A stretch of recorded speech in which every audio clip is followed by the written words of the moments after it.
As you guys know, there is a lot going on in the world right now, and it's basically impossible to keep up with it all. But I wanted to give you all a heads up about something that's going to be taking place on Monday. As I'm sure most of you all are aware of, we are very close, extremely close to all out war with Russia.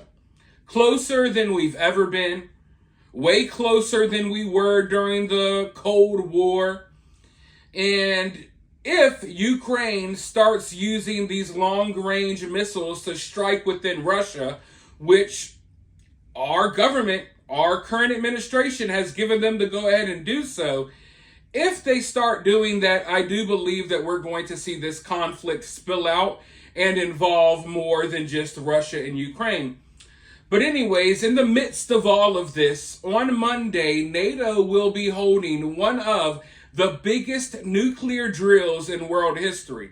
In fact, I think this may be the biggest nuclear drill of all time, because now NATO has countries like Finland participating, and they've never participated in anything like this before. So we're looking at possibly the biggest nuclear drills of all time happening in just a few days on Monday. I want to go ahead and dive into some of the details so all of you can be aware of what's happening here. NATO launching nuclear drill with 60 aircraft just days after Putin's atomic bomb threat. NATO is set to conduct a major nuclear exercise next week, just weeks after Vladimir Putin announced changes to Russia's nuclear policy aimed at frightening the West. The Steadfast Noon exercise will commence on Monday and last for approximately 2 weeks.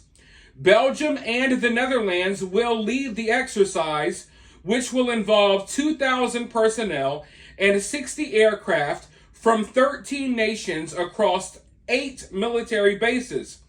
The exercise will see bomber aircraft and fighter jets capable of carrying nuclear warheads participate, although no live munitions will be used. The majority of the exercise will take place around 560 miles from Russia in the North Sea. NATO officials have informed Moscow about the drills.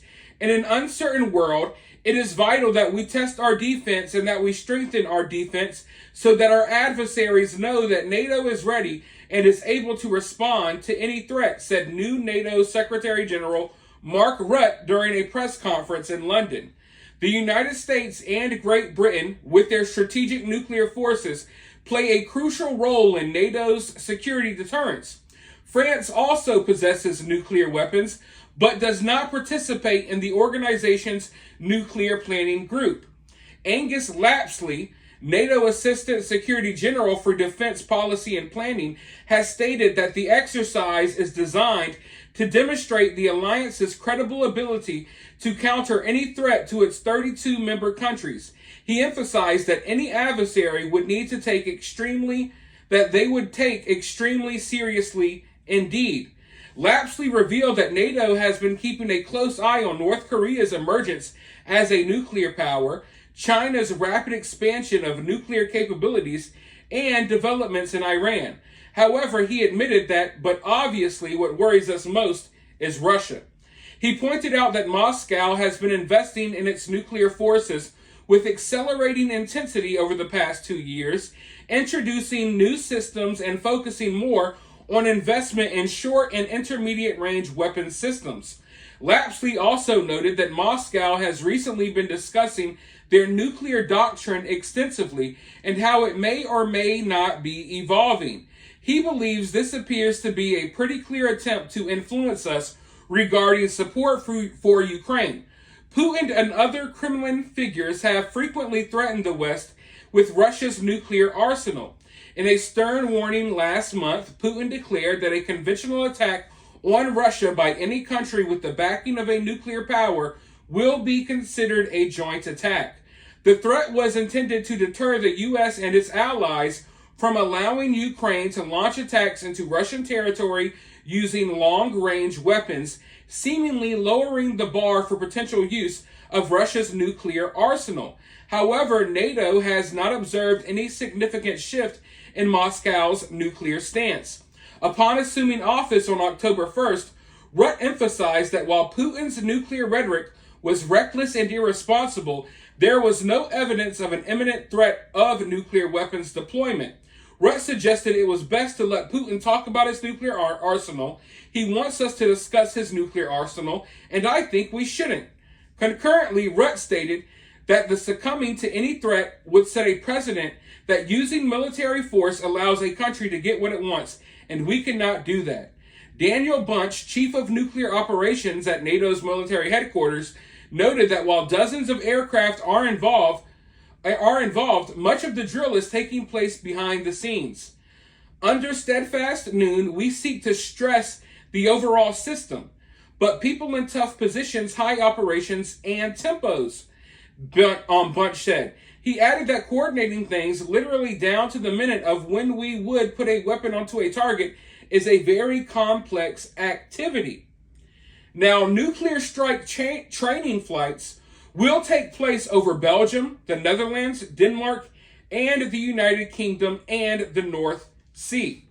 So if you live in any of those areas, you may look up in the sky and see nuclear strike training flights happening above you, because it's going to be happening over places in the UK, Belgium, Netherlands, and what have you.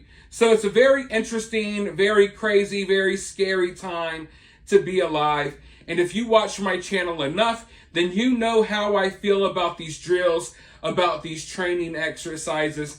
Every time we have some type of catastrophe, some type of disaster, we were just talking about this the other day with the Hurricane Milton coming towards Tampa Bay. There's always these training exercises that happen beforehand, almost as if these people have knowledge about what's going to happen before it happens. And that's kind of what we're looking at right here. What knowledge do these people have? They say, oh, there's no real threat. Don't worry. We haven't noticed anything from Putin yet. But yet you're out here doing these training exercises as if y'all are getting ready. And at the same time, how much of this is y'all really poking the bear, poking at Russia, trying to get Russia to do something so y'all can retaliate? I don't know. I think it's really interesting looking at what's happening on the world stage right now, because there's finger pointing and there's people blaming this country and that country. But I also see NATO provoking a lot of the stuff that's happening. And I hate to say that because I'm America first, but at the same time, I'm going to be honest. I see that NATO is provoking certain things to happen, and I'm wondering, like, do y'all really want war? Because it looks like it. It looks like they want war with Iran. It looks like they want war with Russia, but they're just waiting for the other side to strike first. So I'm also worried about false flags and things of that nature as well. But here we are on Monday. We knew things were going to ramp up once this election was getting close. Now we're a few weeks out from the election, and they're deciding, hey, now's a good time to hold these nuclear drills. Now's the time to get ready for all-out nuclear war. Very scary stuff, and I'm scared about what, I don't know. I feel like they may leave our country in a state of disarray right before the election.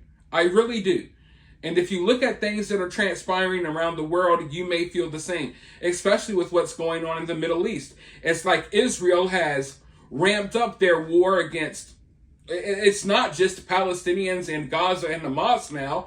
Now they're fighting in Lebanon. It's really like they ramped up the war right once we got closer and closer to the election. And that's not something that I like to see, but it is what it is. And I guess we're just going to have to figure out what happens over the next coming days. So at this point, if you can't see the writing that is on the wall, I don't know what to tell you. I think it's obvious that our world is headed towards a major military conflict. We're headed towards a world war. I believe we're already in it. If you look at history, if you look at how things transpired during World War I and World War II, and then you look at what's happening right now, it looks like we're very obviously on the road to a massive conflict, and I don't think either side is turning around. Right now, we're playing a gigantic game of chicken. And I hate to break it to you folks, but no one wins. there's this thing in war that, they say, oh, this side won or this side won the war. If this conflict does happen, I don't think either side is going to win. I think we will see major cities in multiple countries wiped off the map, millions dead, and like I said, none of us are going to win. You want to know who's going to win? The elites that are already preaching about population control. The elites that already want to wipe out half of Earth's population. Those are going to be the people who are winning. So, you hear these conspiracies about population control and things like that. Well, what better way to do population control other than having a massive military conflict that just wipes out countless amounts of people? So yeah, very scary situation, but I kind of feel like this is what 2024 has been thus far. Us kind of sitting on edge, waiting for something crazy to happen. And here we are, Monday, the drills start. Hopefully war doesn't break out after that, but I'm sure Russia isn't going to be happy about these drills. But we'll see how things play out, like I said. But for now, let me know your thoughts about this down in the comments below. While you're down there, hit that thumbs up, hit that subscribe, ring that notification bell, and I'll be talking to you all very soon.